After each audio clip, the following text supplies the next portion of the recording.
Bom dia a todos. Vamos começar nossa safra jurídica de maio.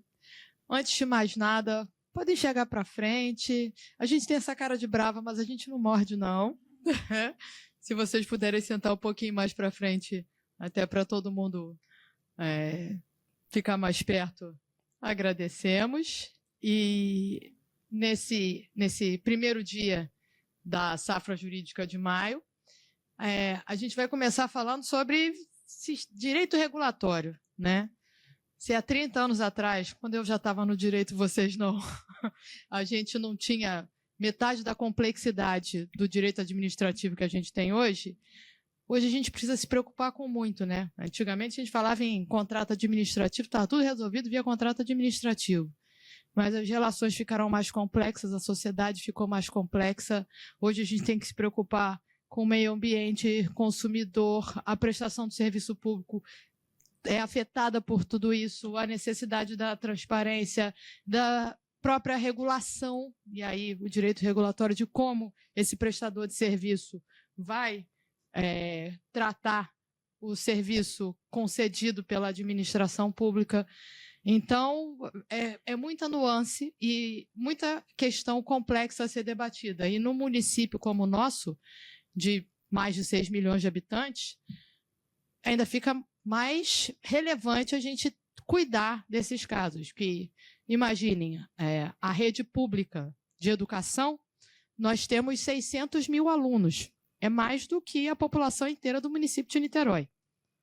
E a logística disso tudo é complicada. Isso e aí vamos passar, considerando 6 milhões de habitantes, serviço de água, que aqui a gente ainda teve por muitos anos a discussão sobre de quem era a competência, Estado, município, e a gente não pôde esperar a solução pelo STF, fizemos acordo com o Estado lá atrás, a Patrícia, talvez, ela vai tratar da questão da água. Então, todas essas necessidades de solução rápida, porque o serviço tinha que ser prestado, a população estava lá esperando a melhor prestação de serviço possível. Então, esses problemas tinham que ser resolvidos o quanto antes. O outro assunto que aí o Ricardo Limonge vai tratar, que é o serviço público de ônibus, que a todo momento está na mídia. E a gente vê todas as questões complexas que envolvem a prestação do serviço, a necessidade de cuidar.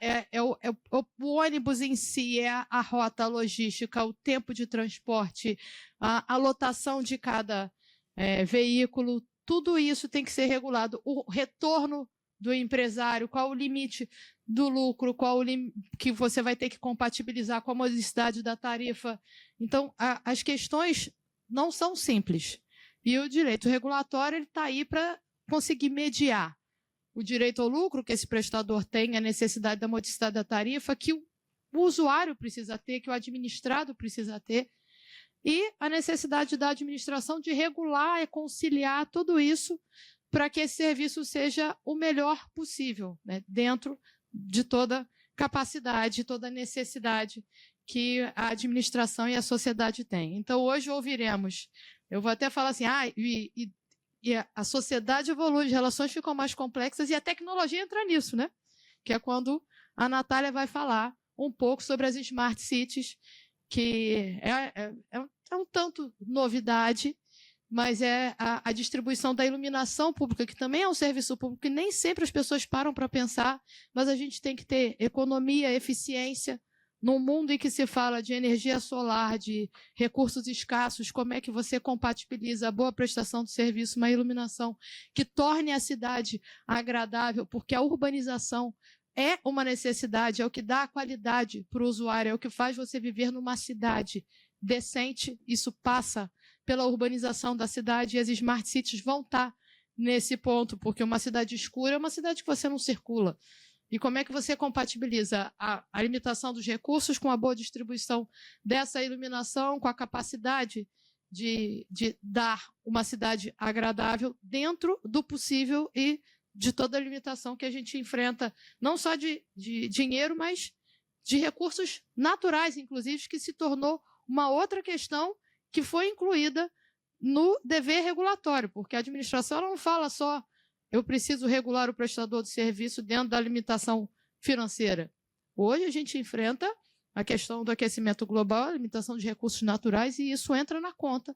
Isso precisa ser regulado, porque se os recursos são escassos, a gente tem que saber manejar eles dentro do possível. E aí, por fim, né, vem o eterno drama das licitações e contratos, que a Rafaele vai, finalizando o nosso painel de hoje, vai tratar, porque a nova lei de licitações, que já está ficando velha, ainda não consegue ser aplicada, porque a gente segue adiando, mas é uma necessidade inadiável implementar. Como que a gente vai fazer isso, como é que essas novidades que foram trazidas pela nova legislação vai impactar no dia a dia da administração, porque, afinal de contas, as mudanças pelo menos vieram ou tentaram vir para facilitar, para simplificar no que é possível, dar mais transparência no que é o que sempre se busca dentro da administração pública, e o melhor de tudo é a eficiência, né? Porque acho que a maior dificuldade ao longo dos anos é a gente entender que a administração precisa ser eficiente, e nem sempre, não só a administração, mas o próprio administrado, ele não para pensar que a eficiência é uma economia para o próprio bolso. Porque eu brinco, a administração nada mais é do que o nosso dinheiro, gerenciado por alguém. Então a gente precisa ser eficiente. Se em casa a gente não joga o nosso dinheiro fora, não gasta ele de qualquer jeito, porque quando o nosso dinheiro está lá na coisa pública, que ele continua sendo o nosso dinheiro, a gente não vai se preocupar com a eficiência. A eficiência, ela tem que ser o ponto central, tem que ser o começo da história, quando a gente fala de prestação de serviço público. Porque o serviço mais eficiente é o serviço que tende a ser melhor prestado. Ele mais econômico, ele poupa o nosso dinheiro do IPTU, do ISS, se a gente passa já para a versão estadual ICMS. Então, a gente precisa pensar na eficiência. E o direito regulatório está aí muito também para aumentar a eficiência. Porque se você organiza, se você regula, você tende a alcançar uma maior eficiência na prestação do serviço. Bom, então, com tudo isso, eu vou passar a palavra para a Patrícia, que vai falar sobre Agência Reguladora Municipal Rio Águas, que conhece tudo sobre o assunto, trabalhou bastante lá na Rio Águas, e então é alguém que vai trazer bastante conhecimento para vocês aqui, que vou deixar vocês agora com ela, que vai enriquecer bastante o debate.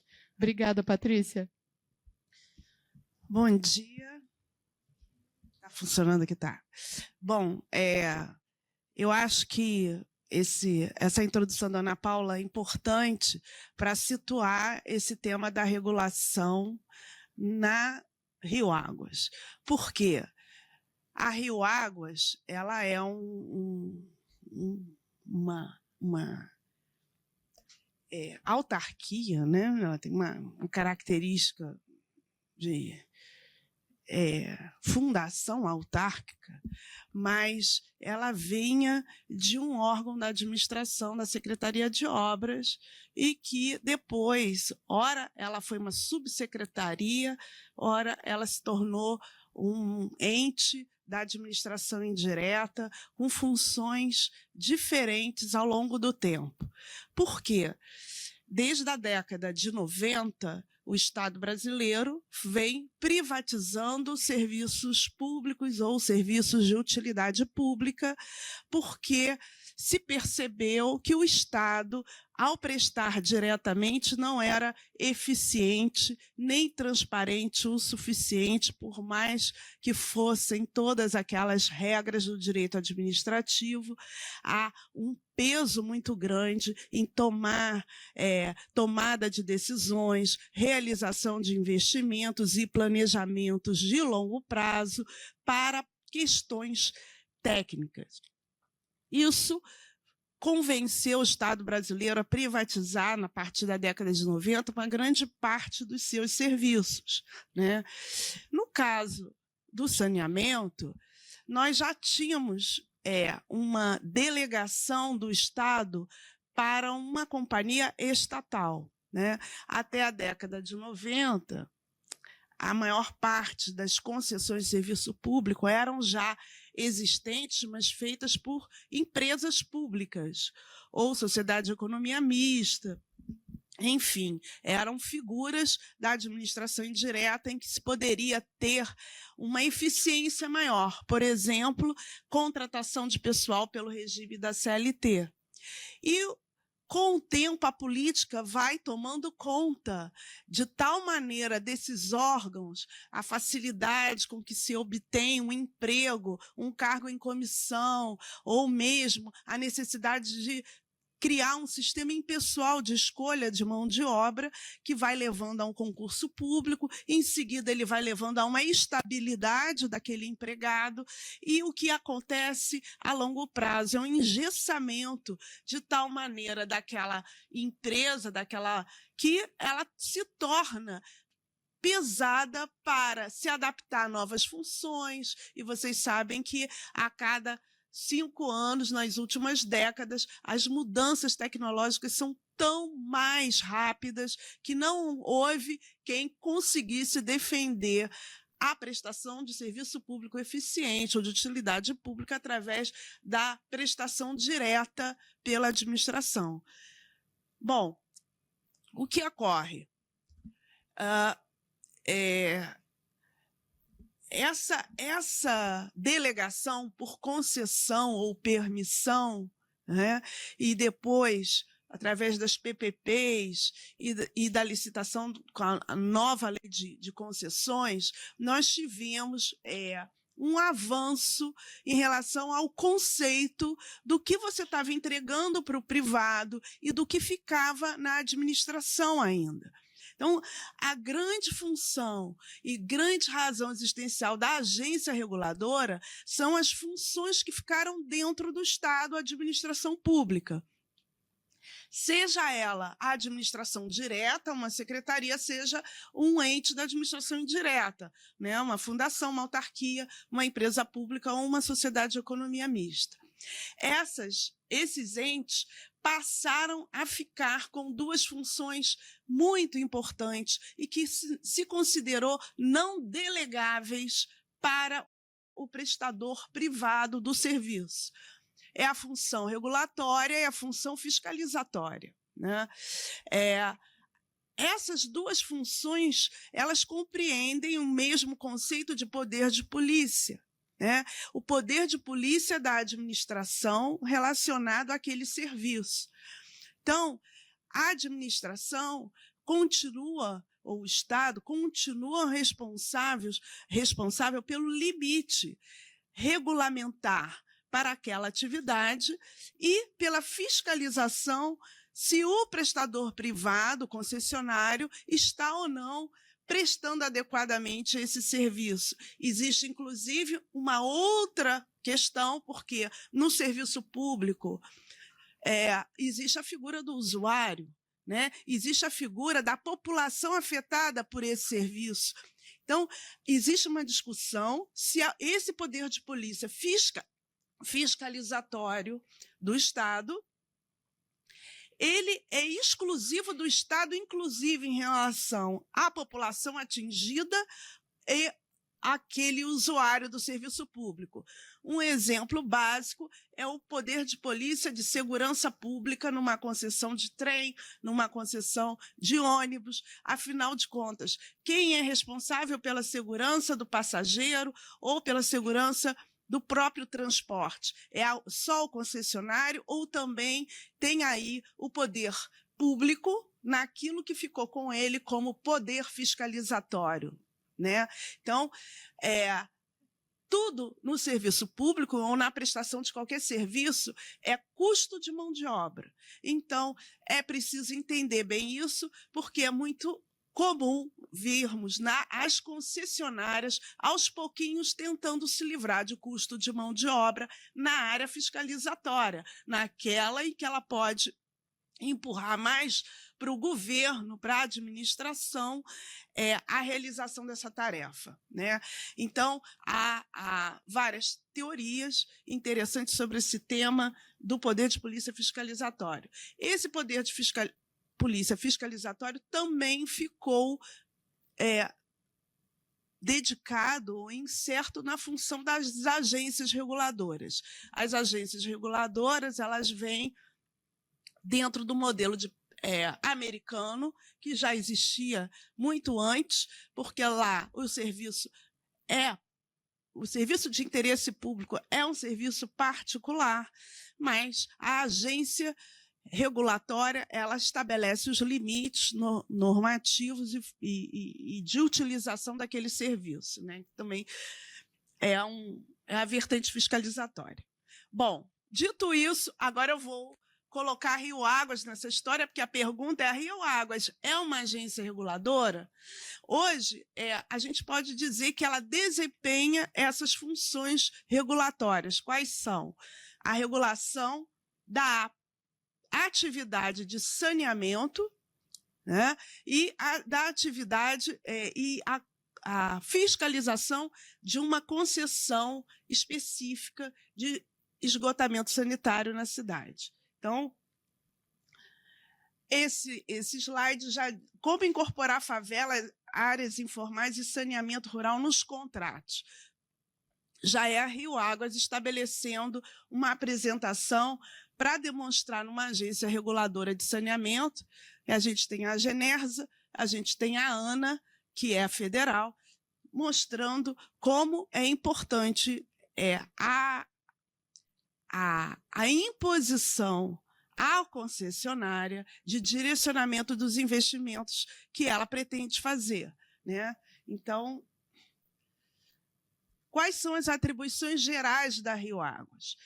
É uma fundação, né, desde 98, tem uma presidência, estrutura ali com assessorias técnicas e tem, logo embaixo, as diretorias, né? Estudos e projetos, obras e conservação, análise e fiscalização, saneamento, administração e finanças e diretoria jurídica.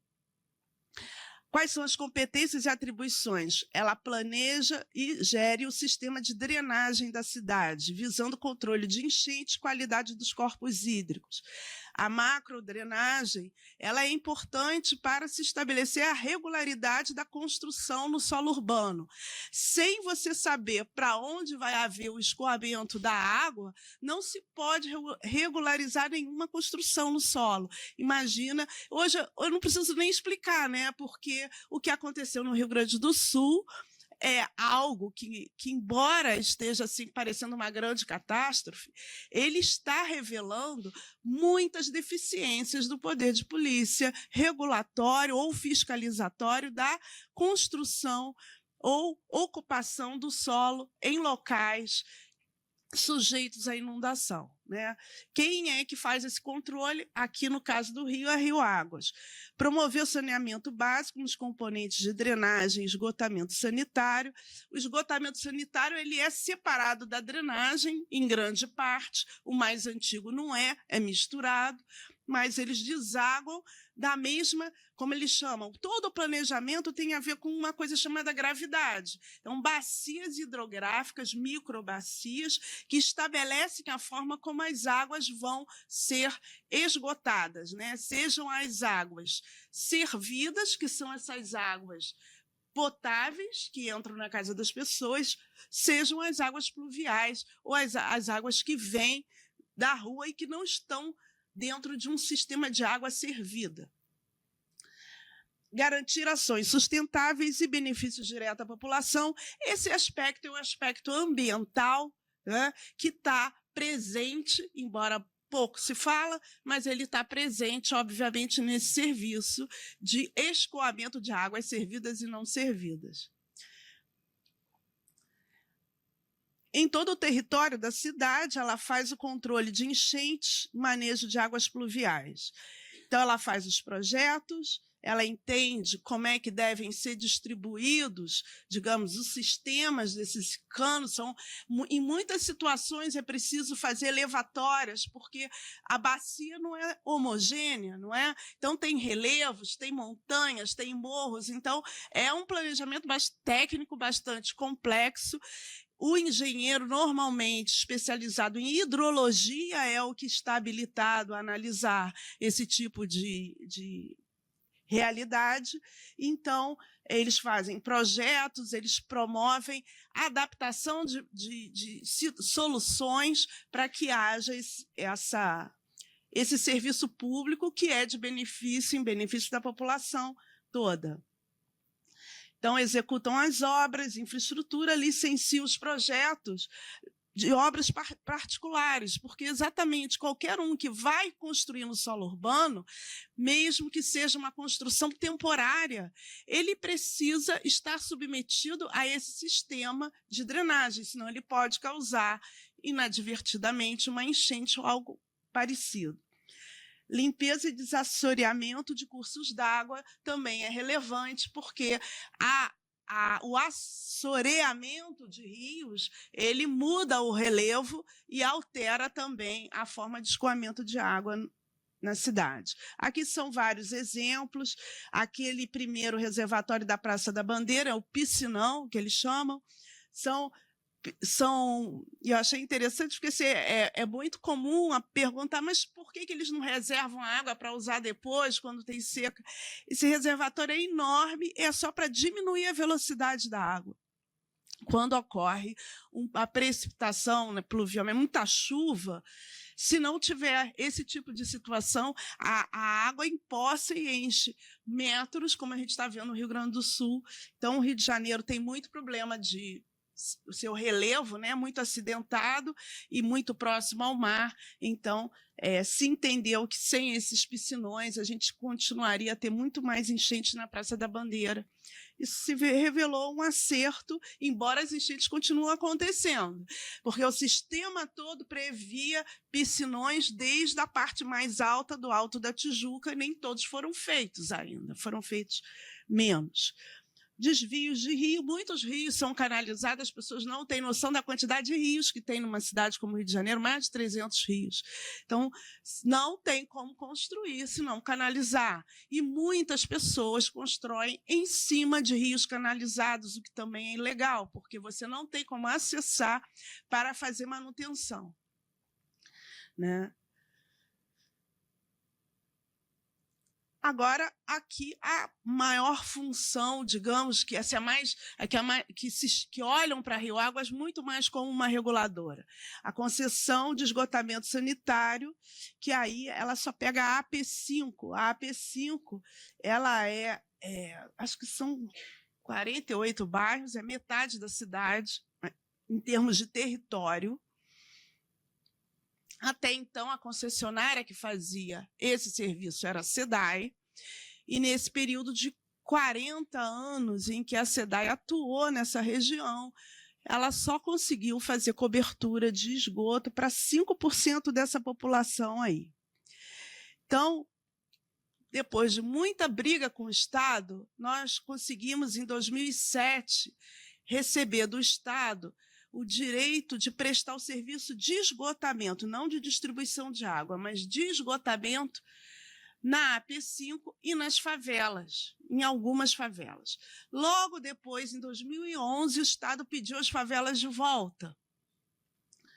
E, em 2007 em diante, a Prefeitura fez algumas obras de planejamento de como poderia melhorar o esgotamento. A população dessa área é muito grande, e o atendimento, né, o serviço de esgoto na casa das pessoas era assim, absolutamente ridículo, considerando a população que estava ali. Então, a gente vê aqui que, em 2012, foi feita uma licitação para uma concessão em 2011, em 2012 foi feito o contrato. A Rio Águas foi designada como o ente responsável para acompanhar a concessão. Então, foi nesse momento que eu fui trabalhar lá, eu me lembro dos engenheiros mostrando como é que eles estavam planejando se organizar. Um contrato de 300 cláusulas, eles planilharam cada cláusula para estabelecer uma forma de acompanhamento do cumprimento. E o que a gente viu, eu fiquei 1 ano e meio lá, o que eu vi nesse período foi muito rico em mostrar como o agente regulador pode ser ele eficiente. A eficiência do Estado... E Ari, você quer sentar aqui com a gente? Então, a eficiência do Estado, que é muito importante, como a Ana fala, foi o que justificou a existência da concessão para o privado.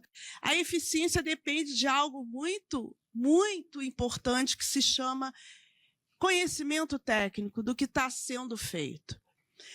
Então, o que a Rio Águas mostrou logo de cara, inclusive perante diversos órgãos estaduais? Uma capacidade ímpar de entender o que estava fazendo, do que estava falando, porque esse tipo de análise de hidrologia, de engenharia de hidrologia, não é para advogado, não é para quem tem achismo como sua maneira de conduzir as coisas, não é para político, não é para quem tem só a pena da população. Coitadinha, a população ali precisa ficar ali porque eles gostam daquele cantinho, mas é em uma mancha de inundação, é em cima de uma adutora. Eles não podem ficar ali, né? Então, existe um conhecimento técnico que é extremamente relevante para se entender a decisão a ser tomada. Então, por isso, foi a Rio Águas a exercer essa função. Uma das características que eu vejo de sucesso na escolha, não da Rio Águas por ser a Rio Águas, mas simplesmente por ter lá as pessoas que entendem do assunto, né? Nós tínhamos, desde 2018 ou 2017, uma briga com a concessionária que queria aumentar a tarifa, queria fazer reequilíbrio do contrato e o prefeito não aceitava. Nós conseguimos, por meio da Rio Águas, extinguir 6 processos judiciais de reequilíbrio e reajuste de tarifa, por meio de um procedimento regulatório. A Rio Águas também tem uma portaria que estabelece um procedimento regulatório, com a que a gente tem um processo civil, a gente tem dentro da Rio Águas um procedimento regulatório para se conversar com a concessionária de forma a resolver conflitos. E o mais importante que me pareceu ter nessa portaria é que a decisão da Rio Águas a respeito daquele procedimento não é feita pelo presidente da Rio Águas, que é indicado pelo prefeito. É feita pela diretoria colegiada que eu mostrei antes. São 6 diretores que se reúnem. Todo o procedimento tem regras de publicidade. Toda a área de diretoria de saneamento da Rio Águas, tudo que ela faz com muita publicidade. Por quê? A função regulatória, principalmente fiscalizatória, que é essa que levou a esse acordo, se não houver transparência e publicidade, vira acordo político, né? E o acordo político, às vezes, não dá certo, né? Nós temos um problema hoje de transformar a Rio Águas numa agência reguladora, porque quando se fala agência reguladora, as questões que vêm vão criar quantos cargos? Cargos bem remunerados, diretores. Quem vai indicar para esses cargos? A Câmara vai, os vereadores vão querer indicar. Começa uma ocupação do interesse político sobre um órgão que deveria ser mais técnico. Isso já ocorre nas agências reguladoras federais. Hoje, o TCU se transformou na agência reguladora de fato no governo federal, porque quando se estabelece uma discussão entre uma concessionária e o governo federal, como o poder concedente, as agências reguladoras federais já dizem, não, esse acordo a gente só faz se o TCU aprovar. Então, isso já mostra o enfraquecimento do Instituto, não é? E como é que ocorre o problema? É muito órgão de controle, muito advogado, muita gente que não entende e muita manipulação de informação técnica. Muita gente não sabe exatamente do que está falando e com poder de decidir enorme. Então, isso causa esses problemas. Bom, então, queria mostrar aqui para vocês. Aqui o que eles colocam. Quase metade do território é abrangido pela concessão, essa de esgotamento sanitário. Tem quase 2 milhões de moradores nessa área, 24 bairros. Se fosse uma cidade, estaria entre as 10 mais populosas, superando Porto Alegre, Belém, Recife e Goiânia, né? De Deodoro a Guaratiba, cerca de 1 milhão de moradores já contam com a coleta, e após uma década que é da concessão, começou praticamente em 2013, né? Então você tem 10 anos, os índices de atendimento, ou seja, pessoas que estão recebendo o serviço de coleta de esgoto da sua casa, indo para uma estação de tratamento, subiu de 5% para 57% da população da área. Então, isso é reconhecido no meio técnico como um sucesso, como uma atividade que realmente chegou a algum resultado, né, mensurável pela própria população. E o que acontece? Não é simples isso envolve muita briga. A concessionária, para ela respeitar o regulador, ela tem que entender que o regulador sabe, talvez, mais do que ela, ou o mesmo que ela. É muito fácil, em situações complexas, você enganar um advogado, que o advogado não é treinado para isso. Então, a gente vê muita gente da área de humanas tomando decisão em concessões, com muito poder decisório, e que não chega a um resultado adequado. Então, seja como uma prestadora, como uma secretaria da prefeitura, seja como uma fundação, seja como uma agência reguladora que se fosse criada, o que importa é essa capacidade técnica de saber fiscalizar e saber regulamentar o serviço, porque a concessionária ela passa a ter também outras pautas, né?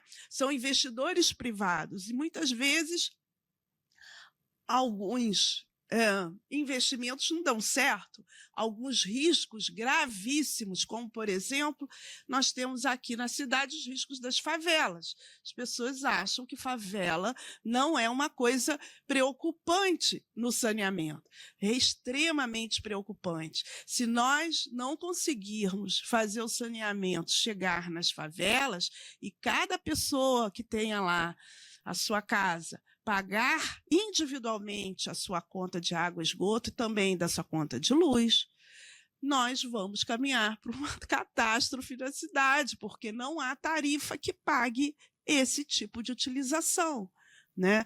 Hoje, se vocês forem olhar o risco do saneamento que foi concedido pelo Estado para as concessionárias, eles lançaram ações na Bolsa de Valores, então você pode ir lá, se você comprou ações dessas empresas, ver lá no setor de riscos. Se eles não conseguirem chegar nas favelas, eles quebram, né? É uma questão de tempo. Então, nós temos que entender do que a gente está falando para não acontecer o que já a gente vê acontecendo de vez em quando em determinadas regiões da cidade e do país, agora no Rio Grande do Sul, muito mais claramente. Então, eu acho que eu expliquei bem o que é a agência reguladora e o que é o trabalho da Rio Águas. Aqui são as obras, né? As redes coletoras, operações das ETs, que são estações de tratamento de esgoto. E é muito comum, eu vou dar mais um exemplo, que isso está acontecendo numa briga atual, que é o seguinte: investimento, onde a concessionária vai investir os seus milhões, porque ela tem um plano de investimentos. Aí o governante quer que ela vá investir lá no local onde ele tem mais eleitores, o partido dele, os vereadores puxam para cá e para lá. E as pessoas da Rio Águas, esses engenheiros, falam: é muito comum o investimento em esgoto antes do asfalto, antes de asfaltar, antes de calçar, antes de urbanizar certos locais. É jogar o dinheiro fora, porque logo depois que vem uma outra obra, aquela rede é afundada. Uma das coisas que nós vimos nessa situação que a SEDAI deixou nessa área era uma quantidade enorme de redes de esgoto que não levavam o esgoto para a estação. O esgoto se perdia no solo, na água pluvial, e continuava lá aquela situação de saneamento terrível, né, o meio ambiente degradado, porque fizeram investimento de forma tecnicamente errada. Né? Então, nós temos só motivado, digamos, por uma escolha política, que poderia ter sua legitimidade, mas estava errada. Então, fazer as coisas aos pedaços e conhecer as coisas aos pedaços é que levam essas agências reguladoras ou o poder público a não ser eficiente com esse dinheiro público que é tão importante para todos. Então, é isso. Muito obrigada e até mais.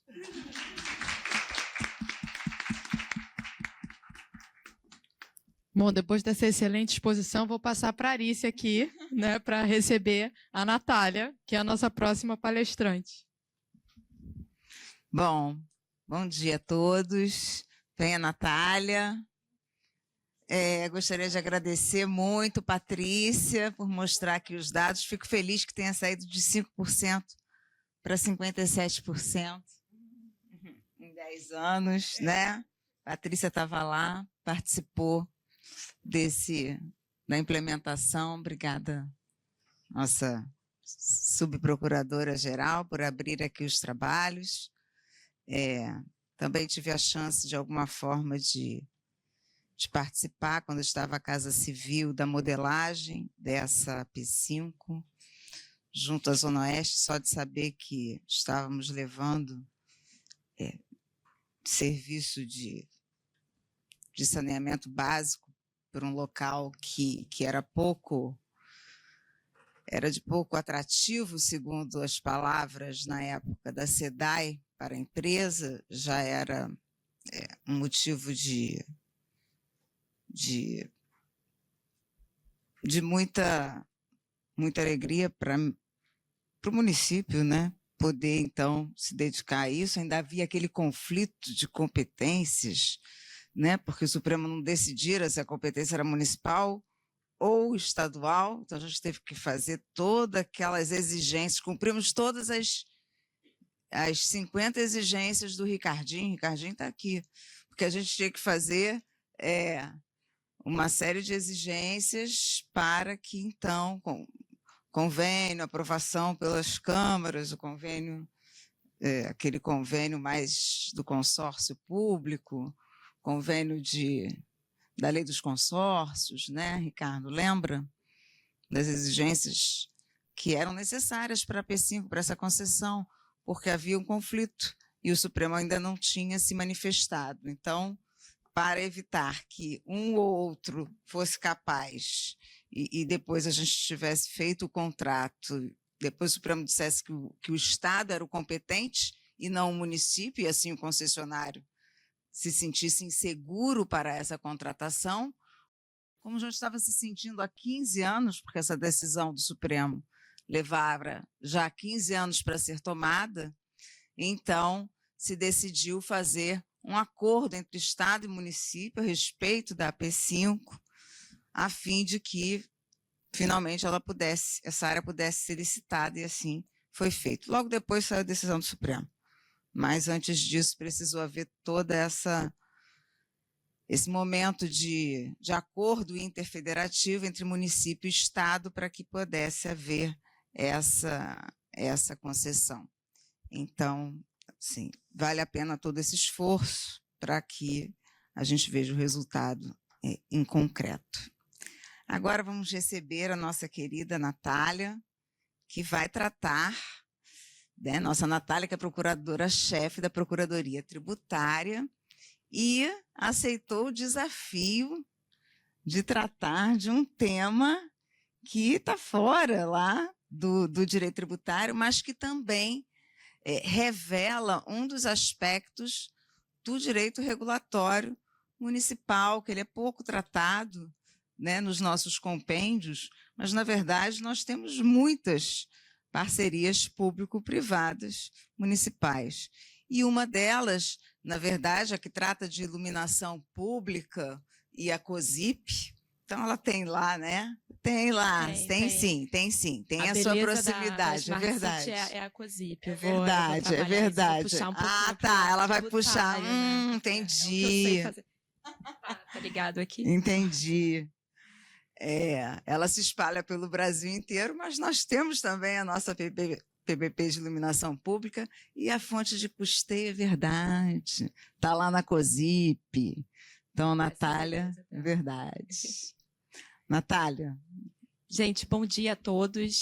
Primeiramente, eu gostaria de agradecer a professora Arícia Correia, que foi muito generosa e corajosa de me permitir passar essa vergonha de falar direito administrativo depois da Patrícia Tassara, antes do Ricardo Limonge, e numa safra de direito administrativo, eu que não entendo nada disso.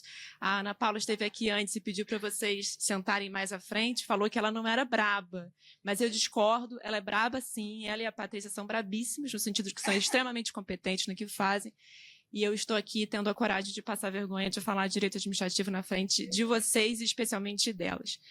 Então, me perdoem as partes em que eu serei possivelmente, muito provavelmente, superficial perto das explanações que me antecederam e que certamente vão me seguir. Como eu já adiantei, o que eu acho, a beleza que eu vejo nas PPPs de iluminação pública e nas Smart Cities, são que elas vêm todas de uma fonte de custeio chamada COSIP. E na minha apresentação, a gente vai ver como essa contribuição criada pela Constituição Federal recentemente, né, do ponto de vista da história da Constitucional, ela fez toda a diferença para a gente conseguir começar agora novos projetos, imaginar o serviço de iluminação pública como algo inovador, como algo que traz receita, como algo que traz benefícios ao cidadão.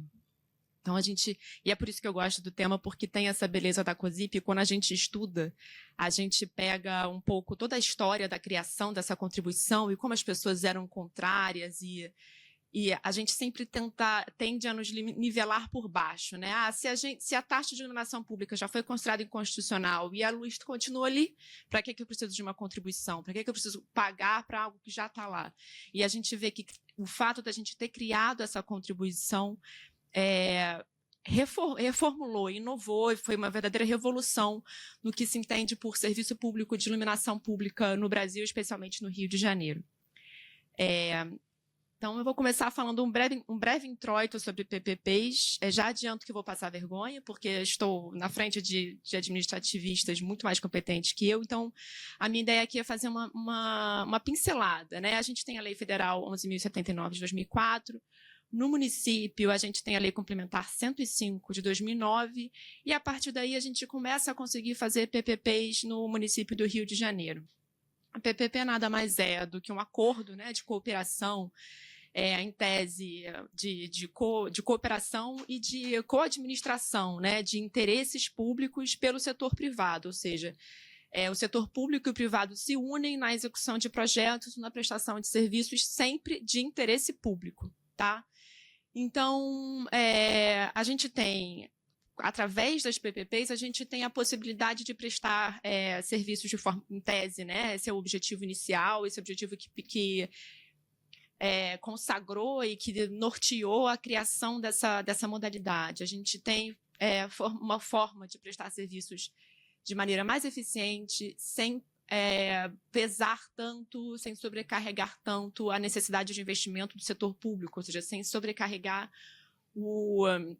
de imediato, né, ou de uma forma tão brusca, o orçamento público. Então, esses seriam os objetivos e as definições de uma PPP em geral. As modalidades de PPPs, vocês conhecem melhor do que eu, nós temos a PPP administrativa e a patrocinada. A administrativa é aquela em que o setor público entra com toda a necessidade, com toda a necessidade de financiamento, e a patrocinada é quando há cobrança de tarifas ou de taxas diretamente do usuário. Em seguida, a gente tem, dentre esses benefícios esperados, como eu já falei, um ganho de eficiência, porque a gente sabe que a administração pública ela fica muito engessada pelos seus contratos, com a lei de licitações e muitos outros meandros administrativos que precisam ser cumpridos. A Ana Paula, que já adiantou que a nova lei de licitações já nasceu, já está velha, ainda não foi botada para funcionar, ou seja, a administração pública tem que ter, de uma certa forma, parâmetros mais duros de realização de atividades e parâmetros mais difíceis mesmo de serem cumpridos do ponto de vista da gestão, né? Porque a gente está falando da gestão da coisa pública. Então, quando a gente coloca uma empresa privada para arcar com parte desses riscos, com o objetivo de ganhar, do outro lado, um pouco mais de eficiência e de inovação, a gente espera aí uma melhoria dos serviços. Então, esses são os benefícios esperados de uma PPP, e nesse contexto a gente faz a PPP, acho que o nome da PPP era PPP Luz Maravilha. É isso, Limonge? Vocês que devem saber. Eu sei que foi uma concorrência pública, administrada, né, editada pela Rio Luz, que é a Companhia Municipal de Energia e Iluminação. Nessa concorrência pública, ganhou o consórcio chamado Smart Luz. Eles eram muito criativos. Um era Smart Rio, o outro era Smart Luz, o outro era Luz Rio. Era uma criatividade muito grande na criação dos nomes dos consórcios, tanto que eu fiquei confusa várias vezes. Será que eu estou vendo o consórcio certo? Mas esse consórcio ganhou, e a partir daí o município do Rio criou essa PPP chamada Luz Maravilha, com esse logo, enfim. E isso está lá esse slide que eu coloquei para vocês, é o que está lá como grande propaganda do Escritório de Planejamento do Rio de Janeiro, tá? Do município do Rio. Então, ele tem a meta de alcance de modernizar. A PPP foi feita em 2019, acho que conseguiu começar a funcionar em 20 ou 21, porque teve como sempre tem, né, problemas na concorrência e gente impugnando o vencedor, enfim. Acho que eles começaram realmente a trabalhar um ou 2 anos depois. Então, eles tinham como objetivo modernizar 450 mil pontos de iluminação pública por LED, proporcionando uma economia de mais de 100 milhões aos cofres públicos. A substituição das antigas lâmpadas gerou melhorias na qualidade da iluminação urbana, destacando as belezas da cidade. Mais do que qualidade de iluminação urbana para destacar a beleza da cidade, a gente pode falar também a segurança, né? Uma cidade mais iluminada à noite. O Rio não é famoso por ser uma cidade segura, então uma cidade mais iluminada à noite cria condições para a gente ter uma cidade mais segura e uma cidade mais habitada durante a noite. A gente vai ver ao longo da apresentação que diversas áreas da cidade, depois da colocação de novos postes e postes de LED, passaram a ser mais visitadas, durante a noite, né? Mais visitadas, mais curtidas. O cidadão passou a utilizar mais daquele mobiliário urbano, daquela área pública durante a noite, e isso incrementa não só a economia da cidade, mas também a segurança da cidade. E, além disso, para além de ser uma luz mais barata de gerar, ela é uma forma de luz mais barata de trocar, né? A luz amarela, você precisa fazer uma manutenção muito mais custosa, ela queima com muito mais frequência, e aparentemente a luz de LED, aparentemente não, a gente sabe até na nossa casa, né? Quem é da minha época sabe que antigamente a gente trocava aquelas lâmpadas quentes a cada mês ou 2 meses. Atualmente uma lâmpada de LED dura uma vida. Acho que a geração Z não conhece, sabe nem o que é aquela lâmpadazinha amarela, né? Mas ela existia, ela queimava a mão, quem chegava perto queimava. O negócio era quente, ainda tinha isso, calor, né? Aquecimento global, enfim, produzia, era tudo errado. Gerava lixo, enfim, vidro. Então, essa é uma luz que, sobre todos os aspectos, ela é mais econômica e ela promove, né, o uso da cidade, ela promove a segurança, ela promove a economia, faz a economia girar também durante a noite, enfim. Para além dessa troca de lâmpadas, a PPP também já teve como objetivo, lá em 2019, e isso é muito falado atualmente, mas há 5 anos atrás, pelo menos no Brasil ainda era uma novidade, a coisa de criar uma Smart City, uma cidade inteligente, tornar o Rio a cidade mais inteligente da América Latina. E isso passaria pela instalação de sensores, câmeras de monitoramento, pontos de acesso Wi-Fi. Então, essa iniciativa, além de necessidade de aterramento de cabos, enfim, para proteger a rede elétrica. Então, isso tudo está dentro do escopo dessa PPP. Essa PPP tem um contrato de 20 anos e prevê um investimento de mais de 1,4 bilhão na cidade. Tá? Isso é o objetivo inicial dessa PPP da Luz Maravilha, que teve como ganhador o consórcio Smart Luz. Eu trouxe aqui alguns itens do próprio edital que falam, que são importantes para a gente analisar como é que essa PPP está funcionando. Ela foi uma concorrência pública e a proposta dela seria, a melhor proposta econômica seria aquela que produzisse o maior compartilhamento de eficiência para o poder público. Então, isso a devolução, a forma que o ente privado, né, que o consórcio ganhador devolve ao poder público e, com isso, ele se torna atraente para ser escolhido na licitação, nessa grande concorrência pública, é isso, é compartilhar mais eficiência, devolver mais em atrativos de eficiência, em atrativos de Smart City, né? Isso a gente vai ver um pouco mais à frente quais são esses itens que foram considerados formas de devolver ao poder público em eficiência na gestão da cidade.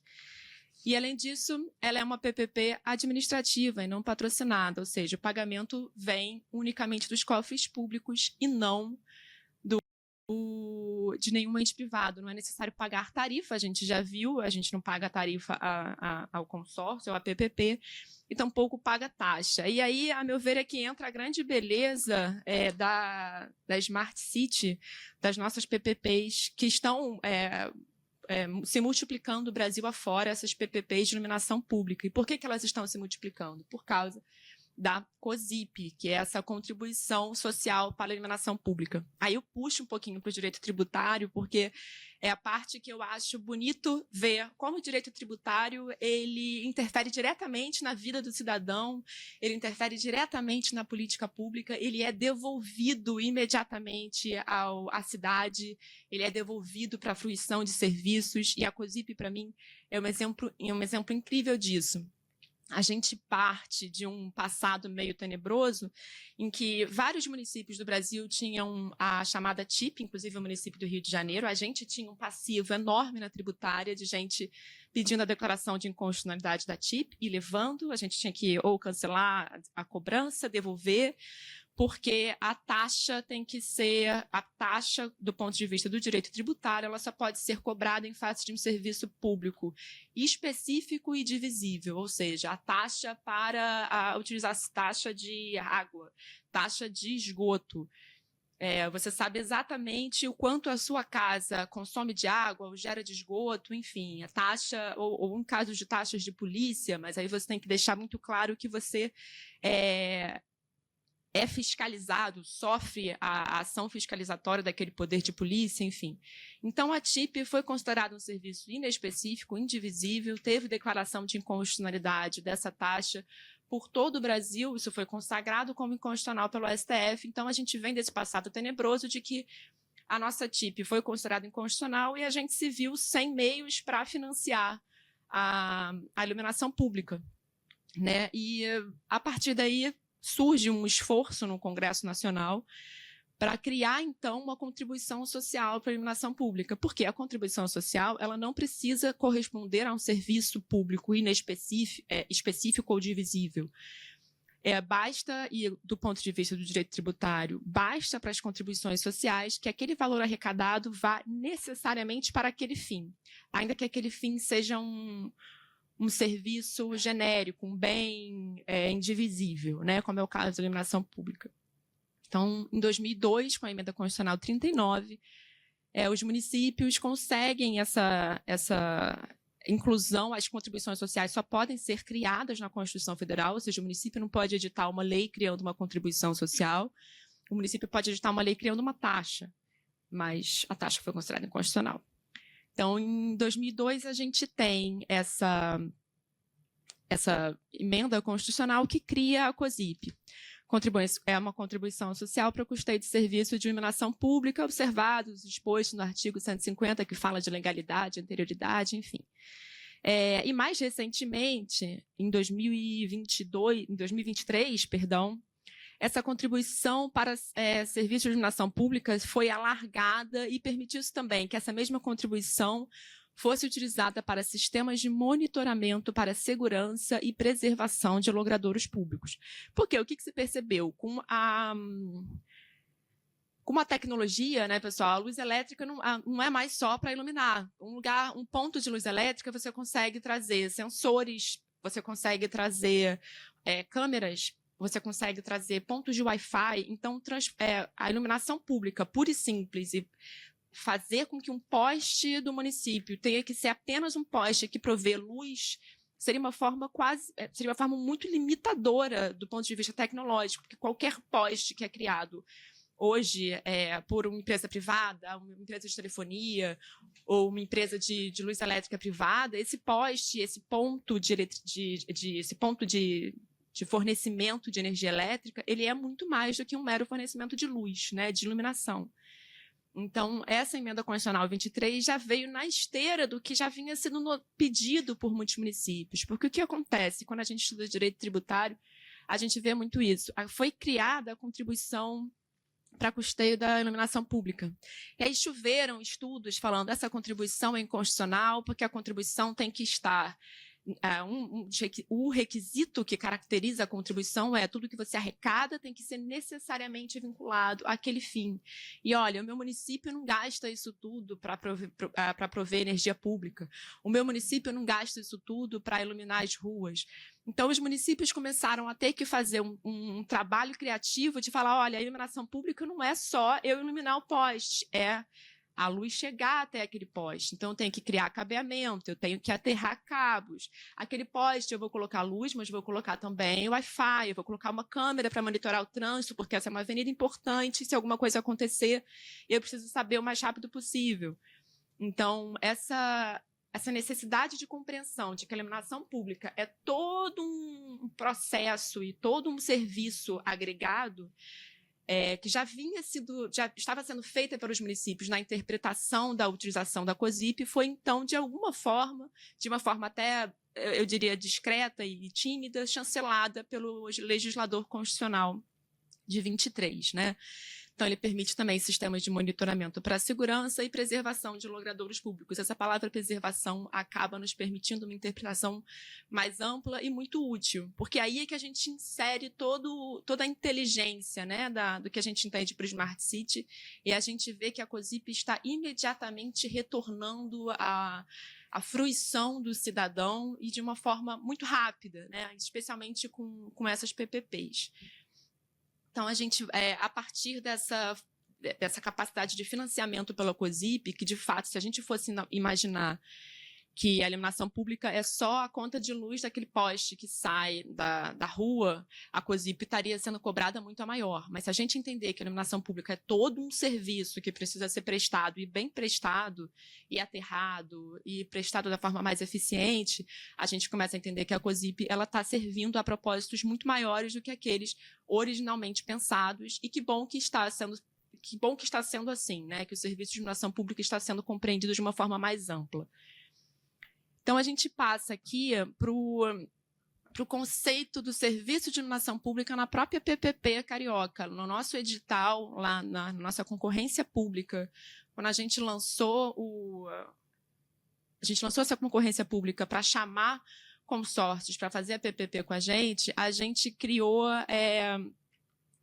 criou exatamente o conceito do que a gente entenderia por iluminação pública dentro dessa PPP. Então, está escrito aí, os serviços de iluminação pública foram subdivididos nas seguintes categorias: modernização e eficientização, serviços complementares, iluminação especial e sistema de telegestão, gestão de materiais e operação do CCO. CCO é o Centro de Controle de Operações. Tá? Então, o próprio conceito de serviço de iluminação pública na nossa PPP é bastante ampliado, e que bom que é assim, porque isso nos permite dar um passo adiante na implantação de tecnologias relevantes a partir do uso da COSIP. Então, vamos lá. Primeiro, o serviço de iluminação especial. Todos já devem ter visto os últimos desfiles no Sambódromo. Tiveram uma iluminação apoteótica, com luzes, e a Globo, e todo mundo... As próprias escolas de samba fizeram uso dessa iluminação que antes não existia. Essa iluminação especial foi derivada desse consórcio, dessa inovação trazida por essa PPP. Deixa eu passar aqui para vocês. E aí a gente sempre vê, sempre que eu pesquiso, sempre vejo alguém muito reacionário falando, isso aqui parece o Festival de Parintins, parece um show de sertanejo, mas acabou que foi um sucesso. A gente estuda a gente vê como é que foi no ano que foi implementado, e um monte de gente xingando, e aí depois no ano seguinte, não, tá ótimo, os shows da apoteose do samba ficaram realmente enriquecidos com essa iluminação, mas sempre tem, né, o crítico, o chato. Mas, enfim, todos têm direito de criticar. Então, esse foi o Serviço de Iluminação Especial, que é uma derivação dessa PPP, ou seja, a COSIP que está lá, e você vai falar, mas a COSIP não devia pagar o carnaval é lazer, é uma coisa que não deveria ser financiada pelo serviço público, mas, enfim, fato é que isso é uma parte bastante grande, integrante da nossa cultura como cariocas, traz dinheiro para o Rio de Janeiro, e a Sapucaí é uma avenida pública, então... não há nenhum problema em trazer iluminação especial para aquela avenida específica. Sim, o Cristo, exatamente. O Cristo agora tem várias cores, mas eu tenho a impressão que o Cristo você precisa de autorização do bispo, sei lá, para mudar a cor dele. Você não pode colocar, não compete ao município, acho que tem que pedir autorização para o bispo, alguma coisa assim. Não é? Isso, não sei quem é. Eu não sei se usa concessão, não sei, posso perguntar. Porque, em tese aquilo ali é área... não sei. Vou pesquisar, boa pergunta isso. Boa pergunta, vou pesquisar. Mas eu sei que tem que ter autorização do bispo, porque eu acho que pediram para iluminar o Cristo para a Madonna e o bispo não deixou, porque a Madonna não é exatamente um símbolo cristão. Teve essa briga. Serviços complementares, né? O que significa serviços complementares dentro do nosso contexto de PPP de iluminação pública? Aí a gente vê que a iluminação pública não é só acender um poste, eles estão substituindo postes de concreto por postes de fibra, estão fazendo um enterramento da rede aérea de iluminação pública. Quem anda pela cidade já viu, ainda mais em bairros mais antigos da cidade, aquele nó, aquele fuzuê de cabos. Enfim, isso, pelo menos no que for cabo da iluminação pública, isso está em projeto de aterramento, de enterramento. Outros pontos que eram considerados também como serviço de iluminação pública típico.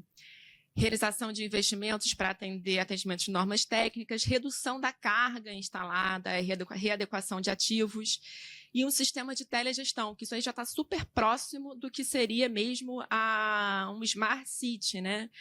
É um sistema a ser implantado pela concessionária para tráfego de informações, controle e gestão remota das unidades de iluminação pública. Ou seja, você sabe quando o poste deixou de funcionar. Você não precisa que 30 pessoas liguem para um 746 falando, olha, o poste na praça tal está queimado. Você imediatamente tem essa informação e tem essa capacidade de gestão imediata, né? Isso apenas como um dos exemplos. Então, aqui eu coloco uma imagem que me chamou muita atenção no congresso que a gente foi, no CIFRA, que é a diferença entre a iluminação do Rio de Janeiro, que está no alto à esquerda, e a de Niterói, que está embaixo à direita. O Rio, ele é, né, uma iluminação clarinha, essa foto é de 1 ano atrás. E Niterói tem iluminação amarela ainda, né? Tem alguma coisa de... hélio, bório, sei lá, não, inclusive essa foto eu peguei de um jornal de Niterói e o jornal de Niterói estava descascando o prefeito de lá, falando, olha que absurdo, a gente está com essa iluminação velha, antiga, de bório, hélio, sei lá, e o Rio já está todo iluminado, olha só, até a NASA, não sei o que. Legal, né? A gente, como está no Rio, pode se sentir orgulhoso. É raro a gente poder, né, sentir orgulho, então a gente tem que usar dessas oportunidades.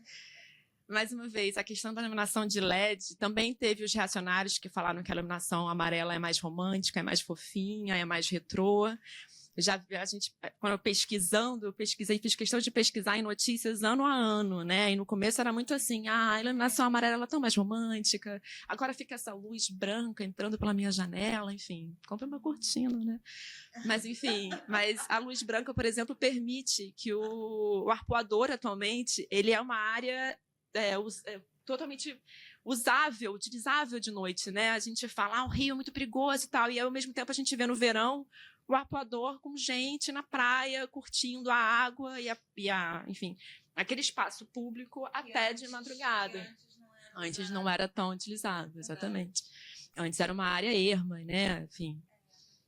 E a gente vê isso acelera a economia local, porque o sujeito consegue vender água de coco, cerveja, o cara das barracas, dos restaurantes, isso melhora a segurança, melhora o turismo, enfim. Então, a iluminação não é só iluminação, né? Quando você acende uma luz, a gente sabe a diferença que isso faz na capacidade da gente de laborar, de coexistir na cidade. Os namorados acho que queriam uma luz amarela, Arice. Eles queriam ficar no escurinho. É uma cidade que tem espaço para todo mundo. Enfim, aí eu vou falar bem rapidamente que eu já estou me alongando aqui. Esses outros serviços são os serviços que estão no nosso edital, mas que não são considerados serviços de iluminação pública. Então, são serviços que eu imagino sejam prestados como ganho de eficiência pela PPP em prol do município do Rio de Janeiro. E a gente tem sistemas de vídeo monitoramento. A cidade do Rio de Janeiro, até pouquíssimo tempo atrás, ela tinha cerca de 1.000 câmeras para uma cidade. Do tamanho do Rio de Janeiro, é nada. E a grande maioria delas não estava interconectada, ou seja, você não tinha... A gente vê ali naquele centro de operações, quando aparece o prefeito falando, né, que eu pelo menos, tinha a sensação de que ele tinha a visão inteira da cidade toda imediatamente. Não, a gente tinha câmeras em lugares muito específicos, evidentemente estratégicos, mas a grande maioria das câmeras que tinha na cidade não estava conectada a lugar nenhum. Você tinha que ir lá na câmera, pegar o HD dela e descobrir o que aconteceu na última semana, ou ver quem era o responsável e pegar aquela memória, aquela imagem. Ou seja, você não conseguia tomar decisões instantâneas porque você não tinha acesso àquelas informações de forma instantânea. E isso foi contratado dentro dessa PPP e está sendo criado um sistema de vídeo monitoramento instantâneo. Além disso, a ideia de pontos de acesso Wi-Fi, isso também foi alvo de crítica, inclusive na nossa Câmara Legislativa, porque onde que iam ficar os pontos de acesso Wi-Fi? Eu não sei qual o critério, você vai ficar na Zona Sul, você vai ficar na Zona Norte, onde que vão colocar, né, esses pontos que são uma benesse, uma vantagem. E uma coisa que eu achei muito interessante, que conversa com o que a Patrícia falou na palestra dela que me antecedeu, foi que parte desses postes eles teriam sistemas de retenção, sensores de retenção e gestão de resíduos, ou seja, o poste consegue ver se aqui está inundando, se não está, se aqui esse bueiro está... Ele avisa, esse bueiro está completamente entupido, alguém precisa vir aqui resolver, porque vai chover, porque aqui já está inundando, enfim. Então, a gente consegue, e com isso, a gente consegue permitir que o administrador ele tome decisões de forma instantânea, né? É o que eu falei, monitoramento de bueiros e cruzamento de dados de previsão de tempo. Também permitem a emissão de alertas, falando para as pessoas evacuarem áreas proibidas, enfim. Então, isso tudo para mostrar que o que faz com que uma cidade seja uma smart city, nossa, ficou microscópico o tamanho, é uma forma de você, primeiro, criar meios para incentivar os cidadãos a conversarem com a cidade de forma instantânea. Os cidadãos têm que ter participação ativa, eles têm essa transparência, eles têm esses meios, eles têm esses canais. Isso aqui configura uma smart city. E, ao mesmo tempo, o gestor, através de dados estratégicos e imediatos, ele consegue tomar decisões instantâneas a tempo, né? E decisões essas baseadas em dados, decisões essas informadas, né? Não é aquela decisão do achismo, né? Que a Patrícia criticou aqui anteriormente. Então, criar smart cities é criar dados, é permitir que dados técnicos mais apurados cheguem mais rapidamente ao gestor ou aos gestores que vão tomar essas decisões. Mas a smart city não é só poder público, tá, pessoal? Isso aí eu faço um panorama geral. A Smart City é a congregação de esforços. E nessa congregação de esforços, o poder público é apenas um dos componentes, né? Tem também a iniciativa privada, os cidadãos têm que participar ativamente, os serviços de saúde, privados ou públicos, têm que estar integrados, serviços de atendimento emergencial, serviços, as próprias indústrias, enfim, tudo isso tem que estar, a mobilidade urbana, não só o governo tem que ser inteligente, mas tudo o que depende da cidade para funcionar e tudo que sobrecarrega o meio ambiente urbano teria, em tese, ou tem que caminhar para estar integrado, para que a cidade seja um organismo uno, coeso, né, que saiba dar seus passos de forma organizada entre si. Então, se tem uma enchente aqui, eu vou direcionar esse transporte público para lá, aquela empresa que está lá e que precisa de muitos funcionários hoje vai ter que fechar. Enfim, a gente caminha, e eu espero que assim seja feito, a gente caminha para uma cidade inteligente em que não só o poder público seja esse ente capaz de coletar dados e tomar decisões, mas que também os demais integrantes, os demais atores da sociedade urbana consigam participar dessa revolução tecnológica.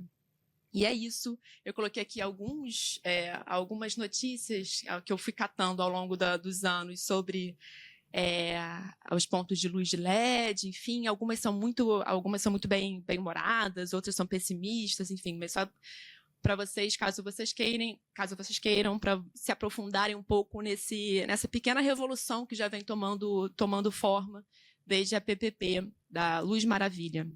É isso, espero não ter entediado vocês muito, e eu passo a palavra agora para a doutora Arícia, agradecendo mais uma vez pela coragem de me colocar nesse painel. Natália, foi uma maravilha, né? Foi uma maravilha, e você trouxe, além da mudança da COSIP, né, que finalmente nos brindou lá com a reforma, ampliando, né? Trouxe a ampliação que a gente já tinha dado, a gente já tinha feito antes da emenda, né? Mas várias curiosidades muito, muito boas sobre até o impacto, né, no cidadão. Ainda bem que ele no início estranha, mas depois ele acaba gostando. E eu vou te pedir, Natália, para você entregar o certificado, e eu deixei de mencionar, gente, que a Patrícia, eu cheguei a ter aula com a Patrícia antes de entrar aqui para a Procuradoria, né?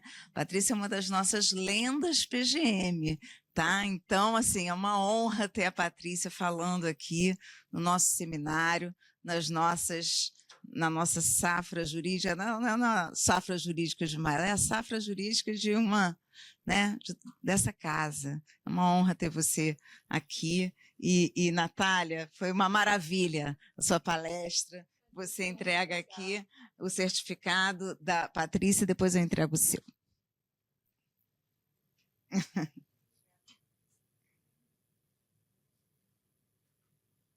E aqui o seu. Vamos bater palmas, gente, para os nossos palestrantes. Vem aqui para a gente tirar foto nós três. Vem cá, Patrícia, para tirar foto nós três. Vem.